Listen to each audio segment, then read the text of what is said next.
സ്വർഗസ്ഥനായ പിതാവേ, അവിടുത്തെ രാജ്യം വരേണമേ. ആത്മാവേ പരന്നിറങ്ങിയിടണേ, നിൻ വിശുദ്ധി എന്റെ വൃത്തി ഇന്നു നീ നിറയ്ക്കണേ. ഈശോയുടെയും ആത്മീയ സാന്നിധ്യം നമുക്ക് വിശ്വസിക്കാം പൂർണ്ണമായും. അവിടുത്തെ നാമത്തിൽ നാം ഇന്ന് ടെലിഫോൺ ലൈനിൽ ഈ ചൊവ്വാഴ്ച ദിവസം ഓഗസ്റ്റ് 6 ഒരുമിച്ച് കൂടിയിരിക്കുമ്പോൾ യേശുവിൻ്റെ വാഗ്ദാനം, ഭൂമിയിൽ നിങ്ങൾ 2 അതിലധികം പേർ എൻ്റെ നാമത്തിൽ എവിടെ ഒരുമിച്ച് കൂടിയാലും ഞാൻ അവിടെയുണ്ട്. ലോകം ഇന്ന് പല രീതിയിൽ പ്രകമ്പനം കൊള്ളുമ്പോൾ, ഒരു സുരക്ഷിതമില്ലാതെ ആയിരിക്കുമ്പോൾ നമ്മൾ അതിൻ്റെ ഇടയിലും കാർമേഘത്തിൻ്റെ ഇടയിൽ സൂര്യനെ കാണുന്നത് പോലെ എല്ലാ അധികാരവും ഉള്ളവനായി യേശുവുണ്ട്. അവൻ മരിച്ചുയർത്ത് ഈ ഭൂമിയിൽ നമ്മോടൊത്തുണ്ട്. അവരറിവാണ്. അതാണ് വിശ്വാസത്തിൻ്റെ പൂർണ്ണത. ലോകത്തിൽ പല കാര്യങ്ങൾ നടക്കുമ്പോഴും നമ്മൾ അറിഞ്ഞിരിക്കേണ്ടത് അവൻ്റെ വചനങ്ങൾ പൂർത്തിയാകുകയാണ്. വചനങ്ങൾ, കാരണം യേശു കുരിശിൽ മരിച്ചതും വചനത്തിൻ്റെ പൂർത്തീകരണമാണ്. വചനം പൂർണ്ണമായി നിറവേറിക്കൊണ്ടാണ് യേശു ഭൂമിയിൽ ജീവിച്ചത്. ഇന്ന് ആഗോള സഭയിൽ കർത്താവിൻ്റെ രൂപാന്തരീകരണ തിരുനാൾ, the transfiguration of our Lord Jesus Christ. സഭ ഓർക്കുമ്പോൾ ഞാൻ ആദ്യം ഓർപ്പിച്ചതുപോലെ പ്രാർത്ഥനയുടെ ആരംഭത്തിൽ നമ്മളുടെ ജീവിതത്തിലും ഒരു രൂപാന്തരീകരണം ഉണ്ടാകേണ്ടതാണ്. ഈ ഞായറാഴ്ച ദിവസം ആഗോള സഭയിലെ പരിശുദ്ധാത്മാവ് 2ാമത്തെ വായനയിൽ നമ്മളോട് പറഞ്ഞ ഒരു കാര്യമുണ്ട്. നമ്മൾ പഴയ മനുഷ്യരായിട്ടിരിക്കരുത്, നമ്മൾ മാറണം, നമ്മൾ രൂപാന്തരീകരണം പ്രാപിക്കണം. അതായത് നമ്മുടെ രൂപാന്തരീകരണം പ്രാപിക്കണം, നമുക്കൊരു മാറ്റം ഉണ്ടാകണം. എഫേഷ്യൻസ് 4 ഞായറാഴ്ചത്തെ 2ാമത്തെ വായന. അവിടെ പറയണം, കർത്താവിൽ ഞാൻ നിങ്ങളോട് ഉറപ്പിച്ചു പറയുകയും സാക്ഷ്യപ്പെടുത്തുകയും ചെയ്യുന്നു, നിങ്ങൾ ഇനി ഒരിക്കലും വ്യർത്ഥ ചിന്തയിൽ കഴിയുന്ന വിജാതീയരെ പോലെ ജീവിക്കരുത്. എന്ന് പറയുമ്പോൾ മറ്റാരെയും നമ്മൾ ഇടിച്ചു താഴ്ത്തുകയല്ല.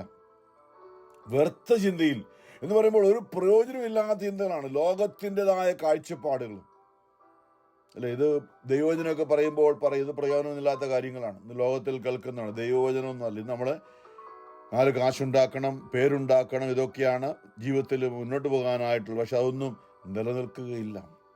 അതൊക്കെയും ശാശ്വതമല്ല എന്ന് നമ്മൾ കണ്ടുകൊണ്ടിരിക്കുകയാണ്. ഓരോ സംഭവങ്ങളും അതിപ്പോഴല്ല, പണ്ട് തൊട്ടേ ഉണ്ടായിരുന്നു. പക്ഷെ നമ്മൾ ഓരോ മനുഷ്യൻ്റെ സ്വഭാവങ്ങൾ കുറേ കഴിയുമ്പോൾ ഇതൊക്കെ മറന്നുപോകും. സൊദോം ഗൊമോറയിൽ സംഭവിച്ചത് എന്താണെന്ന് ചോദിച്ചാൽ അത് ആർക്കാണ്? അതും യേശുവിൻ്റെ കാലത്ത് ചിലരൊക്കെ അല്ലേ. ലൂക്ക 13 ഈശോ ഒരു സംഭവം ഓർപ്പിക്കുന്നുണ്ടല്ലോ. യേശുവിൻ്റെ സുവിശേഷം പ്രസംഗിച്ചു കൊണ്ടിരുന്നപ്പോൾ അവിടെ സംഭവം ഉണ്ടായി. നമ്മുടെ ഇന്ന് വെള്ളപ്പൊക്കവും മണ്ണിടിച്ചിലും ഒക്കെ ലോകത്ത് നടക്കുമ്പോൾ അവിടെ അനേകരും മരിക്കുന്നു. അപ്പോൾ നമ്മൾ പറയുമ്പോൾ യേശു ഭൂമി ജീവിച്ചിരുന്നപ്പോൾ പോലും ലൂക്ക 13 ഗലീലിയക്കാരായ ഏതാനും പേരുടെ ബലികളിൽ അവരുടെ രക്തം കൂടി പീലാത്തോസ് കലർത്തിയ വിവരം ആ സമയത്ത് അവിടെ ഉണ്ടായിരുന്ന ചിലർ അവനെ അറിയിച്ചു. അവൻ ചോദിച്ചു, ഇവയെല്ലാം അനുഭവിച്ചതുകൊണ്ട് അവർ മറ്റെല്ലാ ഗലീലിയരെക്കാളും കൂടുതൽ പാപികളായിരുന്നു എന്ന് നിങ്ങൾ കരുതുന്നു? ഇന്ന് നമ്മൾ ചിന്തിക്കുന്നതല്ല, അവിടെ ഇവിടെയൊക്കെ മണ്ണിടിഞ്ഞ് വെള്ളപ്പൊക്കം എല്ലാം ഉണ്ടാകുന്നതിൽ എന്നെ പല കാര്യങ്ങളും സംഭവിക്കുന്നു. അത് അവർ നമ്മളെക്കാൾ കൂടുതൽ പാപികളായത്, നമ്മൾ രക്ഷപ്പെട്ടു, അവർ നമ്മളെക്കാൾ കൂടുതൽ പാപികളായതുകൊണ്ടാണ് അവരങ്ങനെ മരിച്ചതെന്ന് നമ്മൾ അല്ലേ അറിയാതെങ്കിൽ നമ്മൾ ചിന്തിക്കും. ഈശോ പറയാണ്, നമ്മളെക്കാൾ കൂടുതൽ എന്നുള്ളത് അല്ല, അവര് മറ്റെല്ലാ ഗലീലിയരെക്കാൾ കൂടുതൽ പാപികളായിരുന്നു എന്ന് നിങ്ങൾ കരുതുന്നു അല്ല. എന്ന് പറയുമ്പോൾ പാപത്തിനൊരു കാര്യമുണ്ട്, കൂടുതലും കുറവൊന്നുമില്ല. പാപമാണ്. പാപം അനുദപിക്കാനായുള്ളൊരു ആഹ്വാനം അല്ലെ കർത്താവ്. പാപത്തെക്കുറിച്ച് അനുദപിക്കുക, അത് വലിയ പാപം വരെ പോകേണ്ട ആവശ്യമൊന്നുമില്ല. ദൈവവചനം ലംഘിക്കുന്നതാണ് പാപം. അപ്പൊ ദൈവവചനം ലംഘിക്കരുത് എന്നാണ് ഈശോട് ഓർപ്പിച്ചത്. അവര് കുറെ കാര്യങ്ങൾ, കുറെ അധികം സൊദോം ഗൊമോറയിലും ഒക്കെ ഉണ്ടായിരുന്നത് വലിയ പാവം, അല്ലെങ്കിൽ കുറെ ദൈവവചനമൊക്കെ ലംഘിച്ചുകൊണ്ട് ദൈവത്തെ പൂർണ്ണമായും തള്ളിക്കളഞ്ഞു. ഗലീലിയരെക്കാളും അല്ലെ മറ്റെല്ലാ ഗലീലിയേക്കാൾ കൂടുതൽ പാപികളായിരുന്നു നിങ്ങൾക്ക് ഇല്ല എന്ന് ഞാൻ നിങ്ങളോട് പറയുന്നു. ഇതാണ് പ്രധാനപ്പെട്ടത്. പശ്ചാത്തപിക്കുന്നില്ലെങ്കിൽ നിങ്ങൾ എല്ലാവരും അതുപോലെ നശിക്കും. നമ്മളെല്ലാവരും പാപികളാണ്. പാപം ചെയ്യാത്ത ആരെങ്കിലും ഉണ്ടോ ഈ ഭൂമിയിൽ? അപ്പൊ നമ്മളെല്ലാവരും നശിക്കാനുള്ള സാധ്യതയുണ്ട് എപ്പോ വേണമെങ്കിലും. അവിടെയാണ് യേശു എപ്പോഴും പറയുന്ന മാനസാന്തരപ്പെടുവിൻ എന്ന് പറയുമ്പോൾ, ഈ ഭൂമിയിൽ നമ്മളെ സൃഷ്ടിച്ച ദൈവം നമ്മുടെ കാര്യങ്ങളെ ക്രമീകരിക്കുന്നത് ദൈവവചനമനുസരിച്ച്. ഞാനിങ്ങനെ പറയും മനസ്സിലാക്കാൻ വേണ്ടി, നമ്മൾ വണ്ടി ഓടിക്കുമ്പോൾ നമുക്ക് തോന്നിയ മാസം വണ്ടി ഓടിച്ചു കഴിഞ്ഞാൽ എന്താ അപകടം ഉണ്ടാവും, മരിക്കും അല്ലേ? നമ്മൾ അല്ലെങ്കിൽ പറയില്ല മര്യാദയ്ക്ക് വണ്ടി ഓടിക്കാൻ നമ്മൾ പറയാറില്ലേ? ഇത് തന്നെയാണ് മര്യാദയ്ക്ക് ജീവിക്കുക എന്ന് പറയുമ്പോൾ, നമ്മളെ സൃഷ്ടിച്ച ദൈവം പറഞ്ഞിരിക്കുന്നത് പോലെ ജീവിക്കുക, പറഞ്ഞല്ല. നമ്മളെ സൃഷ്ടിച്ച ദൈവം ചില കാര്യങ്ങളൊക്കെ നമ്മളോട് പറഞ്ഞിട്ടുണ്ട്, ഇങ്ങനെ ജീവിച്ചില്ലെങ്കിൽ ഞങ്ങൾ തകർന്നു പോകും അല്ലേ? ശരിക്കും വണ്ടി ഓടിച്ചില്ല അപകടം ഉണ്ടാകും, മരിച്ചു പോകും. ദൈവം പറഞ്ഞതുപോലെയാണ്, ഞാനാണ് നിങ്ങളെ സൃഷ്ടിച്ചത്, നിങ്ങൾ എങ്ങനെ ജീവിക്കണം, നിങ്ങൾക്ക് നന്മയുണ്ടാകാൻ, സന്തോഷവും സമാധാനവും ആനന്ദവും ഉണ്ടാകാൻ എന്ത് ചെയ്യണമെന്ന് എനിക്കറിയാം. ഞാനാണ് നിങ്ങളെ സൃഷ്ടിച്ചത്. നിങ്ങളുടെ വിചാര വികാരങ്ങൾ, നിങ്ങളുടെ മനോഭാവങ്ങൾ, നിങ്ങളുടെ അന്തസത്തയും മുഴുവൻ എനിക്കറിയാം. അതനുസരിച്ചാണ് ഞാൻ നിയമങ്ങളും വചനങ്ങളും ഒക്കെ ക്രമീകരിച്ചിരിക്കുന്നത്.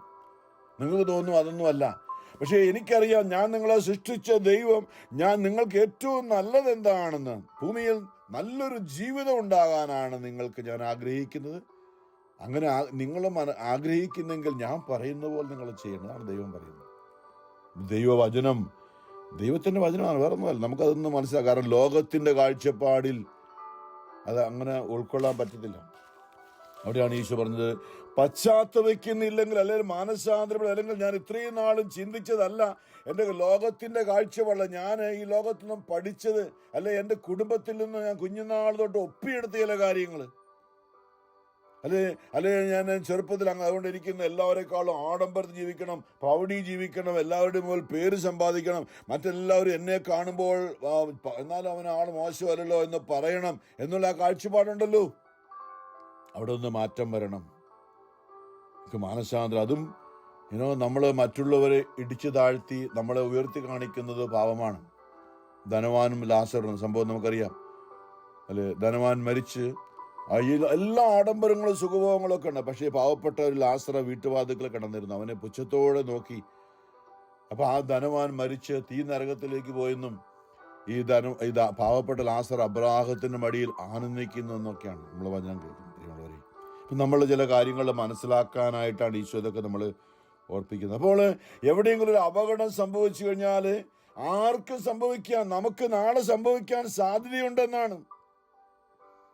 പശ്ചാത്തപിക്കുന്നില്ലെങ്കിൽ നിങ്ങളെല്ലാവരും അതുപോലെ നശിക്കും. അഥവാ വേറെ സംഭവമാണ്, ശീലാഹോയിലെ ഗോപുരം ഇടിഞ്ഞു വീണ് കൊല്ലപ്പെട്ട ആ 18 പേര്, അന്ന് 18 പേരെ മരിച്ചുള്ളൂ. ഇന്ന് വളരെയധികം ആൾക്കാർ പലയിടത്തും മരിക്കുന്നുണ്ട് പല അപകടങ്ങൾ മൂലം. അഥവാ ശീലാഹോയിലെ ഗോപുരം ഇടിഞ്ഞു വീണ് കൊല്ലപ്പെട്ട ആ 18 പേർ അന്ന് ജെറുസലേമിൽ വസിച്ചിരുന്ന എല്ലാവരെയും കുറ്റക്കാരായിരുന്നു എന്ന് നിങ്ങൾ വിചാരിക്കുന്നു. അല്ല എന്ന് ഞാൻ പറയുന്നു. പശ്ചാത്തപിക്കുന്നില്ലെങ്കിൽ അല്ലെങ്കിൽ മാനസാന്തരപ്പെടുന്നില്ലെങ്കിൽ നിങ്ങൾ എല്ലാവരും അതുപോലെ നശിക്കും. ഇതാണ് ഈശോ ലൂക്ക 13:1 തൊട്ട് 5 വരെ വചനങ്ങൾ. ഇതാണ് ഇന്നും ഈശോ പറയാനുള്ളത്. എന്ന് പറയുമ്പോൾ പാപമാണ് ഏറ്റവും ചെറിയ. അതാണ് ദൈവവചനം ലംഘിച്ചു കഴിഞ്ഞാൽ അവിടെ തിന്മ കയറി വരും. അവൻ വരുന്നത്, യേശു യോഹന്നാൻ 10 പറഞ്ഞു, കള്ളെന്നാ പറഞ്ഞു, അവൻ വരുന്നത് മോഷ്ടിക്കുവാനും കൊല്ലുവാനും നശിപ്പിക്കുവാനുമാണ്. ദൈവവചനം ഇല്ലാതെ, അതല്ലേ നമ്മളെപ്പോഴും സംരക്ഷണ പ്രാർത്ഥന സങ്കീർത്തനം ഇല്ലേ, ആ 91 അത്യുന്നതന്റെ മറവിൽ വസിക്കുന്നവനും സർവശക്തന്റെ തണലിൽ കഴിയുന്നവനും എടുത്തു പറയുന്നുണ്ട്.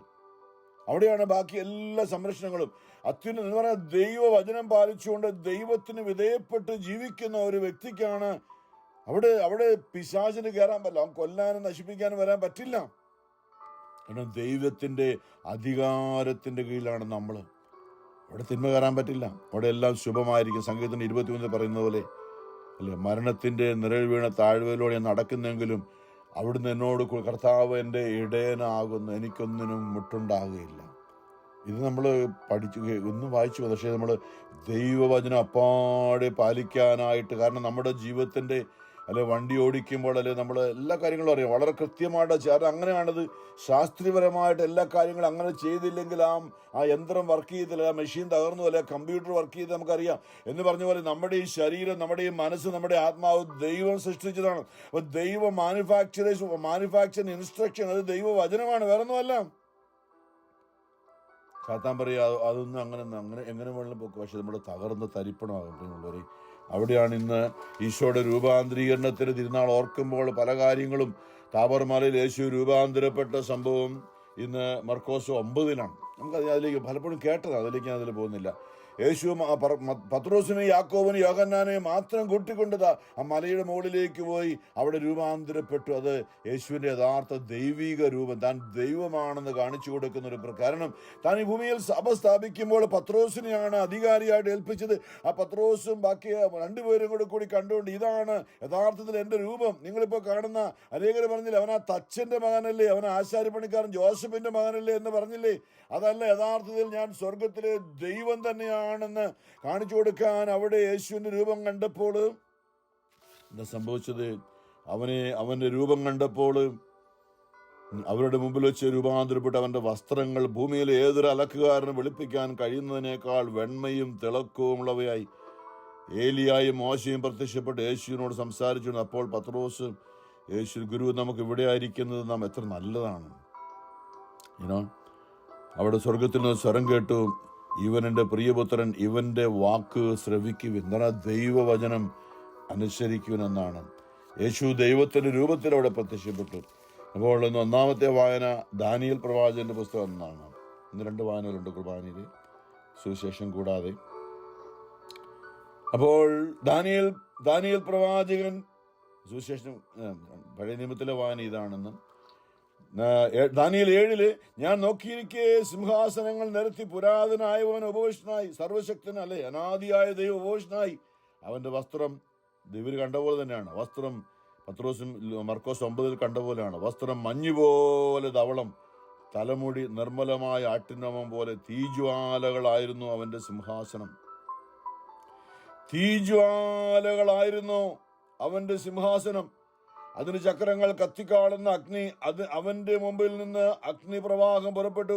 1000 പേർ അവനെ സേവിച്ചു. 10,000 പേർ അവന്റെ മുമ്പിൽ നിന്നു. ന്യായാധിപസഭ ന്യായവിധിക്ക് ഉപവിഷ്ടമായ ഗ്രന്ഥങ്ങൾ തുറക്കപ്പെട്ടു. നിശാദർശനത്തിൽ ഞാൻ കണ്ടു, ഇതാ വാനമേഘങ്ങളോടുകൂടെ മനുഷ്യപുത്രനെ പോലെ ഒരുവൻ. കർത്താവിന്റെ 2-ാമത്തെ വരവിനെ കുറിച്ച് ദാനിയേൽ കണ്ടതാണിത്. ഇതാ വാനമേഘങ്ങളോടുകൂടെ മനുഷ്യപുത്രനെ പോലെ ഒരുവൻ വരുന്നു. അവനെ പുരാതനായവന്റെ മുമ്പിൽ ആനയിച്ചു. എല്ലാ ജനതകളും ജനപദങ്ങളും ഭാഷക്കാരും അവനെ സേവിക്കേണ്ടതിന് ആധിപത്യവും മഹത്വവും രാജ്യത്വവും അവന് നൽകി. അവന്റെ ആധിപത്യം ശാശ്വതമാണ്, അത് ഒരിക്കലും ഇല്ലാതാവുകയില്ല. അവന്റെ രാജ്യത്വം അനശ്വരമാണ്. നമ്മൾ ഈ ജീവിതം കഴിയുമ്പോൾ ഇന്ന് നമ്മൾ കണ്ടാൽ ശരിയല്ല, സൗന്ദര്യം കുറവാണ്, അല്ലെ നമ്മൾ ഈ വീട്ടിൽ ജനിക്കേണ്ടായിരുന്നു, അല്ലെ നമുക്ക് എന്തൊക്കെ മാറ്റം വേണം എന്നൊക്കെ നമ്മളെല്ലാവരും ചിന്തിക്കുന്ന ചില കാര്യങ്ങളുണ്ടല്ലോ. അത് ദൈവം നമുക്ക് നൽകിയ ഈ രൂപം, ഇത് താൽക്കാലികമാണ്. ഇത് നമ്മൾ മരിക്കുമ്പോൾ നമ്മൾ യേശുവിനോട് ചേർന്ന് ജീവിക്കണം, അല്ലേ? യേശുവിനോട് ചേർന്ന് നിൽക്കണം. നമ്മൾ ഇന്നലെ പറഞ്ഞതുപോലെ, ഞായറാഴ്ചത്തെ വായന പറഞ്ഞതുപോലെ, പഴയ മനുഷ്യനെ നമ്മുടെ കാഴ്ചപ്പാടുകളൊക്കെ മാറ്റിയിട്ട് പുതിയമായ രീതിയിലേക്ക് നമ്മൾ വരണമെന്നാണ് എഫേസ്യർ 4 കർത്താവിൽ ഉറപ്പ് സാക്ഷ്യപ്പെടുത്തി കഴിഞ്ഞാൽ നിങ്ങൾ ഇനിയൊരിക്കലും വ്യർത്ഥ ചിന്തയിൽ കഴിയുന്ന വിജാതിയരെ പോലെ ജീവിക്കരുത്. ഇതെല്ലാം നിങ്ങൾ ക്രിസ്തുവിൽ നിന്ന് പഠിച്ചത്. നിങ്ങൾ യേശുവിനെ കുറിച്ച് കേൾക്കുകയും സത്യം തന്നിലായിരിക്കുന്നത് പോലെ തന്നെ അവൻ നിങ്ങളെ പഠിപ്പിക്കുകയും ചെയ്തിട്ടുണ്ടല്ലോ. നിങ്ങളുടെ പഴയ ജീവിത രീതിയിൽ നിന്ന് രൂപം കൊണ്ട വഞ്ചന നിറഞ്ഞ ആസക്തിയായ കലുഷിതമായ പഴയ മനുഷ്യൻ നമ്മളെല്ലാവരും ഉണ്ട്, അല്ലേ? നമ്മൾ വലിയ ധനവാനാകണം, മറ്റുള്ളവർ മുമ്പിൽ ഷോ ഓഫ് ചെയ്യണം, ഞാൻ എല്ലാ കാര്യങ്ങളും മറ്റുള്ളവർ എന്നെ പ്രശംസിക്കണം, എന്നെക്കാളും വലിയൊരു ആരുമില്ല എന്ന് എല്ലാവരും പറയണം. ഈ ഒരു കാഴ്ചപ്പാടുണ്ടല്ലോ, അത് മാറണമെന്നാണ് ഈശോ പറയുന്നത്. നമ്മുടെ രൂപാന്തരീകരണം നമ്മുടെ ശരീരത്തിലും നമ്മുടെ മനസ്സിലും ചിന്തകളിലും മനോഭാവത്തിലും, അതാണ് മാനസാന്തരം. നിങ്ങളുടെ പഴയ ജീവിതത്തിൽ നിന്ന് രൂപം കൊണ്ട വഞ്ചന ആസക്തികളെ കലുഷിത പഴയ മനുഷ്യനെ ദൂരെ എറിയുവിൻ. നിങ്ങളുടെ മനസ്സിന്റെ ചൈതന്യത്താൽ നവീകരിക്കപ്പെട്ട യഥാർത്ഥ വിശുദ്ധിയിലും നീതിയിലും ദൈവത്തിന്റെ സാദൃശ്യത്തിൽ സൃഷ്ടിക്കപ്പെട്ട പുതിയ മനുഷ്യനെ ധരിക്കും എന്ന് പറഞ്ഞാൽ യേശു ക്രിസ്തുവിനെ ധരിക്കുമെന്നാണ്. ദൈവവചനം ഉൾക്കൊള്ളുക എന്നാണ് അവിടെ ഈശോ നമ്മളെ ഓർപ്പിക്കുന്നത്. പറയുന്നത് റോമർ 12 അത് തന്നെയല്ലേ പറഞ്ഞു, നമ്മളുടെ മനസ്സിന്റെ നവീകരണം വഴി അല്ലേ. റോമർ 12:2 നിങ്ങൾ ഈ ലോകത്തിന് അനുരൂപരാകരുത്. ലോകം പറയുന്നതല്ല, അത് വെറും നുണയാണ്. ലോകത്തിൽ നമ്മൾ കേട്ടു, നമ്മുടെ ഉള്ളിൽ നിന്ന് എഴുതി വെച്ച ചില കാര്യങ്ങളുണ്ടല്ലോ, എനിക്ക് ഇതൊക്കെ ഉണ്ടെങ്കിലേ ലോകം എന്നെ അംഗീകരിക്കുന്നുള്ളൂ. അതാണ് ഇന്നത്തെ പ്രശ്നം. ഞാൻ പറഞ്ഞു, ദൈവം മനുഷ്യനായി ഭൂമിയിലേക്ക് വന്നപ്പോൾ താബോർ മലയിൽ കണ്ട ആ രൂപത്തിലല്ല വന്നത്. ഏറ്റവും താഴ്ന്നവനായിട്ടല്ലേ ബേത്ലഹേമിലെ കാലിത്തൊഴുത്തിൽ ജനിച്ചു. ഒരു കീറത്തുണി എടുത്തുകൊണ്ട്, അല്ലെ കീറത്തുണി അവനെ ആദ്യം പുതപ്പിക്കാനായിട്ട് മാതാവ് ഉപയോഗിച്ചത്. അവനെ കണ്ടാൽ ദരിദ്രനായിരുന്നു. ആരും യെശയ്യാ 50 പറഞ്ഞു, അവനെ കണ്ടവര് അവനെ ആരും വേണ്ടത്ര അവനെ കണ്ടവരാരും വീണ്ടും ഒന്ന് നോക്കുന്ന സൗന്ദര്യമൊന്നും അവനുണ്ടായിരുന്നില്ല. അല്ലേ നമ്മൾ പറയാം, എന്തൊരു സൗന്ദര്യം എന്ന് പറയല്ലേ, ഒന്നുകൂടെ നോക്കൂ, എന്തൊരു സൗന്ദര്യം. യേശുവിന് ഇതൊന്നും ഉണ്ടായിരുന്നില്ല. വീണ്ടും ആകർഷകമായ സൗന്ദര്യമോ രൂപഭംഗിയോ അവനുണ്ടായിരുന്നില്ല. ആർക്കാ? യേശുവിന്, നമ്മളെ സൃഷ്ടിച്ചവന് മനുഷ്യനായി വന്നപ്പോൾ ആ ഒരു കാഴ്ചപ്പാട് നമുക്ക് ഉണ്ടായിരിക്കും. അപ്പോൾ ഈ ഭൂമിയിൽ വലിയ സൗന്ദര്യമോ വലിയ കുടുംബ മഹിമയോ വലിയ പണമോ പ്രതാപമോ ഒന്നുമല്ല. അതൊക്കെ വെറുതെയാണ്, അതൊക്കെ വഞ്ചനയാണ്. സോളമൻ പറഞ്ഞ പോലെ അതെല്ലാം മിഥ്യയാണ്. അവിടെയാണ് നമുക്കൊരു മാറ്റം. നമ്മുടെ പ്രശ്നം മാറണമെങ്കിൽ നമ്മൾ താഴേക്ക് ഇറങ്ങി വരണം. ദൈവം മനുഷ്യനാ വന്നപ്പോൾ ഇത്രയും താഴ്ന്നെങ്കിലും നമ്മൾ മനുഷ്യനാ ജീവിക്കുമ്പോൾ എത്രമാത്രം ഇനിയും താഴേണ്ടിയിരിക്കുന്നു. അവിടെയാണ് നമുക്ക് മാനസാന്തരം ഉണ്ടാകേണ്ടത്. ലോകം പറയേ അതൊക്കെ അങ്ങനെയൊക്കെ ബൈബിളിൽ അങ്ങനെയൊക്കെ എഴുതി വെച്ചിരിക്കും. ഈ ലോകത്തിലെ ഏറ്റവും വലിയ ബില്യണയർ ആകുമ്പോഴാണ് മനുഷ്യൻ നിന്നെ അംഗീകരിക്കുന്നത്. അത് നമ്മൾ ശരി, അതിന്റെ പിന്നാലെ പോകണം. ഏറ്റവും വില കൂടിയ കാര്യങ്ങൾ നമുക്കുണ്ടെങ്കിൽ ലോകം നമ്മളെ പുകഴ്ത്തും. അത് വെറുതെയാണ്.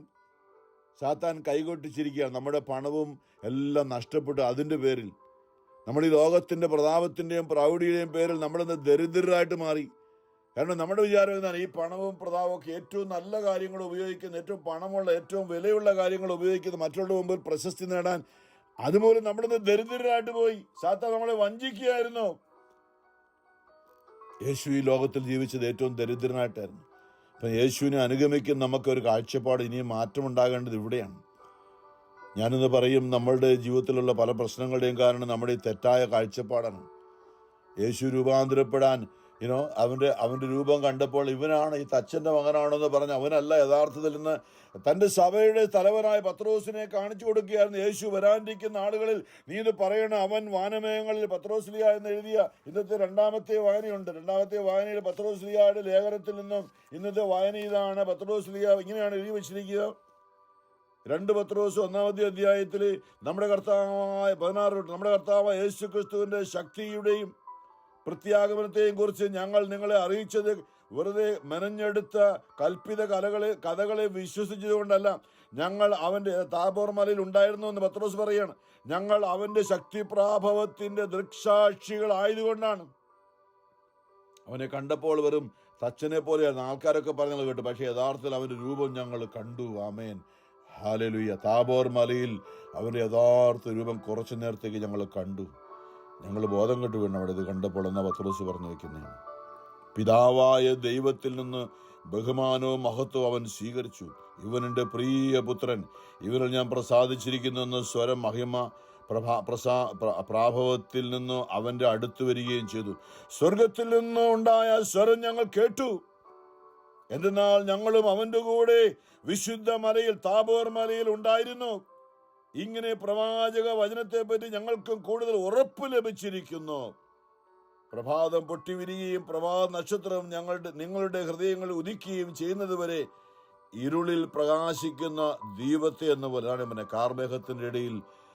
കാർമേഘങ്ങളുടെ ഇടയിൽ സൂര്യനെ എന്ന പോലെ എന്തെല്ലാം പ്രശ്നങ്ങളുണ്ടെങ്കിലും ഇരുളിൽ പ്രകാശിക്കുന്ന ദീപത്തെ എന്ന പോലെ പ്രവാചക വചനത്തെ നിങ്ങൾ ശ്രദ്ധിക്കേണ്ടതാണ്. ദൈവവചനത്തെ നിങ്ങൾ ശ്രദ്ധിക്കണം, അത് തള്ളിക്കളയരുത്. ലോകത്തിലൊന്നുമല്ല നിലനിൽക്കാൻ പോകുന്നത്. ഇന്ന് ലോകത്തിന്റെ പല കാര്യങ്ങളും അതാണ് ശരിയെന്ന് കരുതി ചിന്തിച്ചതുകൊണ്ടാണ്, നമുക്ക് ശാസ്ത്രം പറയുന്നതാണ് ശരിയെന്ന് ചിന്തിച്ചതുകൊണ്ടാണ് നമ്മുടെ ഇന്നത്തെ ഇപ്പോഴത്തെ എന്താണെങ്കിലും ഇപ്പോഴത്തെ പ്രശ്നമുണ്ടല്ലോ, അതാണ് മാനസാന്തരപ്പെടും. പ്രിയമുള്ളവരെ, നമ്മുടെ ജീവിതം ഞാൻ പറഞ്ഞില്ലേ, അപകടങ്ങളൊക്കെ ലോകത്തിൽ എപ്പോഴും ഉണ്ടായിക്കൊണ്ടിരിക്കുകയാണ്, എല്ലായിടത്തും ഉണ്ടായിക്കൊണ്ടിരിക്കുകയാണ്. കാരണം അവിടെ ദൈവവചനത്തിന് അല്പം തെറ്റിയാൽ, നമ്മൾ അല്ലേ വണ്ടി ഓടിച്ചു പോകുമ്പോൾ അല്പം തെറ്റിയാൽ മതി, അപകടം ഉണ്ടാകും.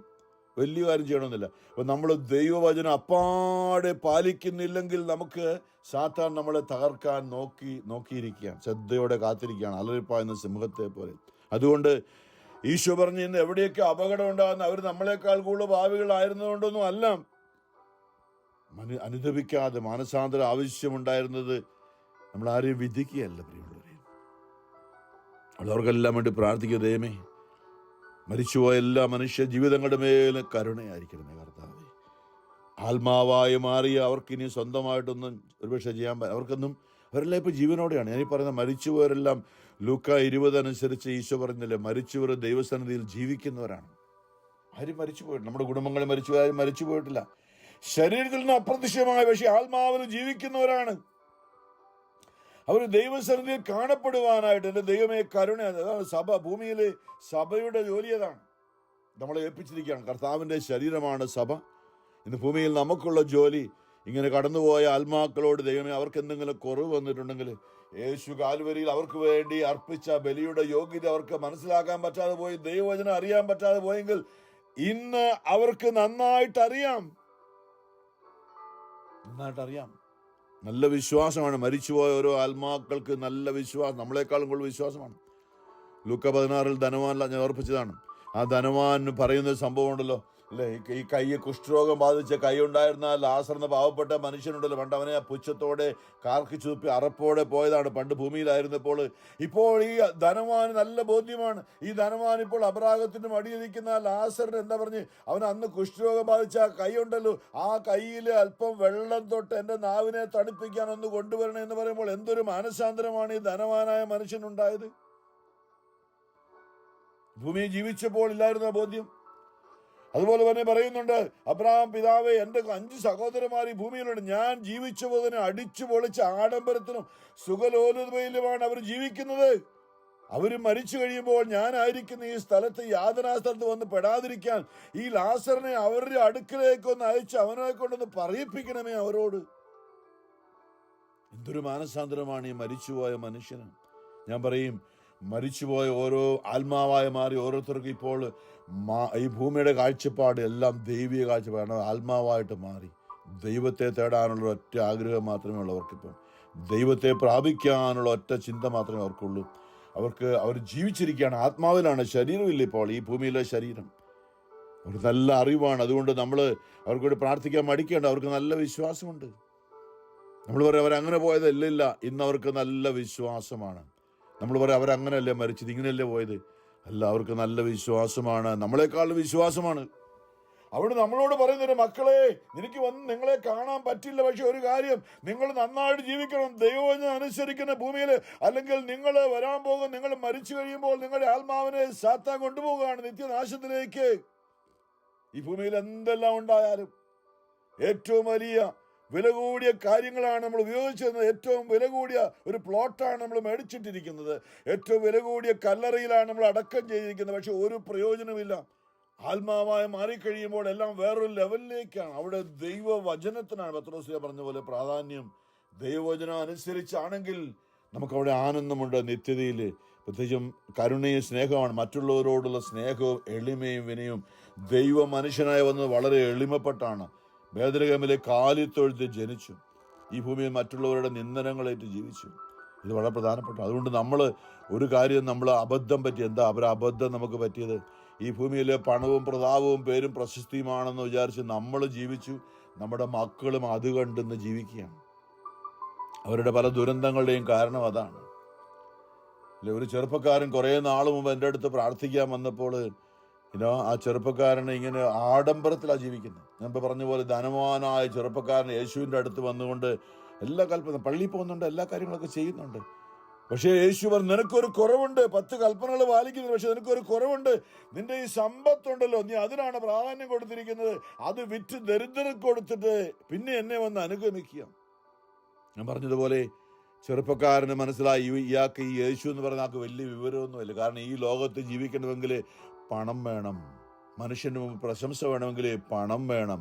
4 കാശുള്ളവനെ ആൾക്കാർ ഉയർത്തി പറയുള്ളൂ.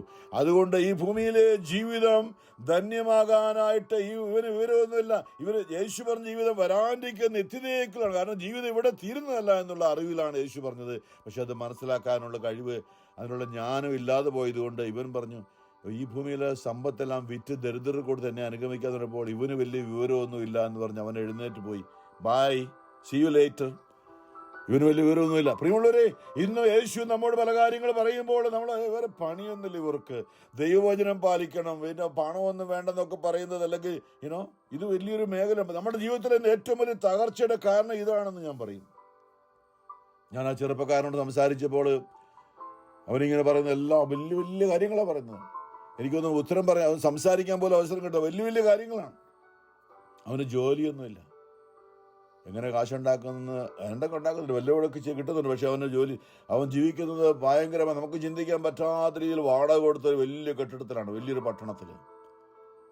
ഞാൻ ചോദിച്ചു, നീ എന്തിനാ കുഞ്ഞെ ഇങ്ങനെ ജീവിക്കും? നിനക്ക് നിന്റെ അപ്പനും അമ്മയൊക്കെ ജനിച്ചു വളർന്ന ആ നാടും വീടും ഓർത്ത് നോക്കി. എത്ര കേരളത്തിൽ ജനിച്ചു വളർന്ന അവളെ എത്ര ദരിദ്രരായിട്ടാണ്, അല്ലെങ്കിൽ എത്ര പാവപ്പെട്ടവരാണ്, അല്ലെങ്കിൽ വലിയ പണക്കാരൊന്നും ആയിരുന്നില്ല അവരൊക്കെ. പിന്നെ ആരാ ഇങ്ങനെ ആക്കിയത്? അത് നമുക്ക് തന്നെ പറ്റിയതാണ്, അല്ലേ? അപ്പനും അമ്മയും നമ്മൾ കുടുംബമൊക്കെ അങ്ങനെയാണ്. ഇതാണ് ഏറ്റവും വലിയ വില കൂടിയ വസ്തുക്കളൊക്കെ നമുക്കുണ്ടെങ്കിൽ ആൾക്കാർ നമ്മളെ മാനിക്കുള്ളൂ എന്ന് പറഞ്ഞ് ആ കുഞ്ഞ് വളർന്നു വന്നപ്പോൾ കണ്ട അതാണ്. ഇന്ന് അവൻ്റെ മനസ്സിൽ ഉള്ള ചിന്ത അതാണ്. ഏറ്റവും വില കൂടിയ സാധനങ്ങൾ, ഏറ്റവും വില കൂടിയ സ്ഥലത്ത് ജീവിക്കണം, ഇതൊക്കെയാണ്. എനിക്ക് അവനോട് പറഞ്ഞ അവസാനം എന്നോട് പിണങ്ങിയാൻ പോയി. ഇത് ഞാൻ പറഞ്ഞത് വേറൊന്നും കൊണ്ടല്ല. യേശുവിൻ്റെ അടുത്ത് വന്ന് യേശുവിനോട് കലഹിച്ചാൽ ഇവന് വലിയ വിവരമൊന്നുമില്ല, വലിയ വിവരമൊന്നും പറഞ്ഞ പോലെയാണ്. ഇത് നമ്മൾ ചിന്തിക്കണം പ്രിയമുള്ളവരെ. നമ്മൾ യേശു രൂപാന്തരപ്പെട്ടത് ഈ ഭൂമിയിൽ യേശു എങ്ങനെ ജീവിച്ചു അതുപോലെ യേശു ദൈവം താബോർ മലയിൽ വലിയ പ്രതാപത്തിൽ കണ്ടവൻ ഈ ഭൂമിയിൽ മനുഷ്യനായി ജീവിച്ചത് ഏറ്റവും എളിമയുള്ളവനായിട്ടാണ്. നമുക്കൊരു മാതൃകയാണ്. യേശു ജീവിച്ചവരല്ലേ നമ്മൾ ജീവിക്കേണ്ടത്? ക്രിസ്ത്യാനി അല്ലേ നമ്മൾ? നമ്മുടെ മനോഭാവം ഒന്നും ഇല്ലെങ്കിലും കുഴപ്പമൊന്നുമില്ല. പരസ്പര സ്നേഹത്തിലും എളിമയിലും മറ്റുള്ളവരെ അംഗീകരിച്ചും കരുണ കാണിച്ചും ഒക്കെയല്ലേ യേശു ജീവിച്ചത്. അതുപോലെയല്ലേ ഞാനും ജീവിക്കേണ്ടത്. ഞാനും മരിച്ചു കഴിയുമ്പോൾ നിത്യതയിൽ അവനെ പോലെ രൂപാന്തരപ്പെടേണ്ടതാണ്. യോഹന്നാൻ സ്ലീഹ, അതുപോലെ ഞാൻ അവസാനിപ്പിക്കുകയാണ്. യോഹന്നാൻ സ്ലീഹ എഴുതിയ ലേഖനത്തിൽ യോഹന്നാൻ 1 യോഹന്നാൻ 3 പറയുന്നുണ്ട്, 2 പ്രിയപ്പെട്ടവരെ, നാം ഇപ്പോൾ ദൈവത്തിന്റെ മക്കളാണ്. നാം എന്തായി തീരുമെന്ന് ഇതുവരെയും വെളിപ്പെട്ടിട്ടില്ല. എങ്കിലും ഒരു കാര്യം നാം അറിയുന്നു, അവിടുന്ന് പ്രത്യക്ഷനാകുമ്പോൾ, രണ്ടാമത് വാനമേഘങ്ങൾ എഴുന്നള്ളി വരുമ്പോൾ നാം അവിടുത്തെ പോലെ ആകും. യേശു താബോർ മലയിൽ രൂപാന്തരപ്പെട്ടതുപോലെ നമുക്കും ഒരു വരാണ്ടിരിക്കുന്ന എല്ലാവരും നമ്മളെ പ്രശംസിക്കുന്ന ഒരു രൂപം നമുക്ക് തരും. മാലാഖമാര് പോലും പ്രശംസിക്കുന്ന ഒരു രൂപം നമുക്ക് തരും. അവിടുന്ന് പ്രത്യക്ഷനാകുമ്പോൾ നാം അവിടുത്തെ പോലെ ആകും. അവിടുന്ന് ആയിരിക്കുന്നത് പോലെ നാം അവിടുത്തെ കാണുകയും ചെയ്യും.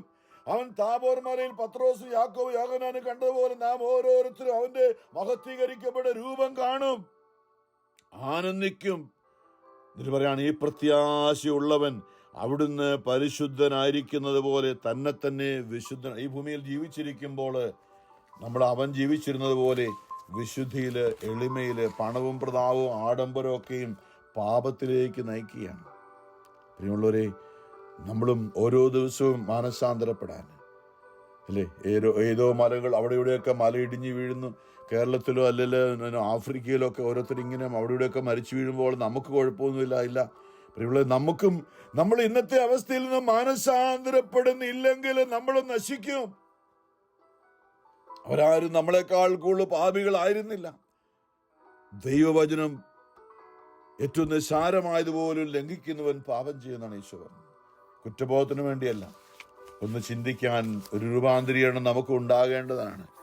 ഓ ദിവ്യകാരുണ്യമേ, ഒരു അപ്പത്തിന്റെ രൂപത്തിൽ ഒടിച്ചാൽ ഒടിയുന്ന പുരോഹിതന്റെ കൈകൊണ്ട് ഒടിച്ചാൽ ഒടിയുന്ന ഒരു അപ്പക്കഷ്ണമായി മാറാൻ ഇത്ര ചെറുതാകാൻ ഞാൻ ഇനി എത്രമാത്രം ആത്മീയമായി വളരണം എന്റെ ഈശോയെ. നിന്നെ പോലെ, നിന്റെ മനസ്സറിയാൻ നീ ആഗ്രഹിക്കുന്ന പോലെ ആകുവാൻ എളിമ തരണമേ, വിനയം തരണമേ, വിശുദ്ധി തരണമേ. പരിശുദ്ധ പരമ ദീവകാരുണ്യനാഥനായ ഈശോയ്ക്ക് നേരവും ആരാധനയും സ്തുതിയും പുകഴ്ചയും ഉണ്ടായിരിക്കട്ടെ.